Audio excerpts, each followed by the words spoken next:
Il-problemi kollha relatati mal-kostruzzjoni għadhom ta' tħassib għan-nies. Iżda l-Ministru Jonathan Attard li hu l-Ministru responsabbli minn dan is-settur kellu risposta ċara għan-nies li huma inkwetati. Hemm l-awtoritajiet li qed jassistu. L-iktar konsern tagħhom inkredibilment kienet dwar kostruzzjoni.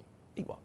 Ġifieri inti bħala politiku, x'risposta tiegħu minn dawn nies? Jien ma rridx nissimplifikaha ma' sitwazzjoni marbuta ma' dak li qegħdin nagħmlu fis-settur tal-kostruzzjoni hija wkoll indirizzata f'dan ir-rispett. Ġifieri jekk tgħid lili fuq l-awtoritajiet. L-awtoritajiet minn sitwazzjoni li kienu biss forsi marbuta mal-aspett regolatorju u nfurzar seħħlu li trid. Qed naraw kif ikunu aktar ta' assistenza diretta. Fil-programm Extra fuq TVM kien hemm preżenti wkoll Andre Kallus mill-Moviment Graffiti, illi kritika lil gvern hekk kif lura fl-2014 kien għamel bidla fil-policies li jolqtu s-settur tal-bini. Fil-2014 inbidlu ruxmata politiki tal-ippjanar apposta, eżatt, biex jibdew joħorġu permessi kullum kienu bla doċ, ġifieri nbidel l-oli fil-bini fej jista' jsir il-policy għall-lukandi, għamluha ġifieri f'sena bidlu daw ir-ruxmata.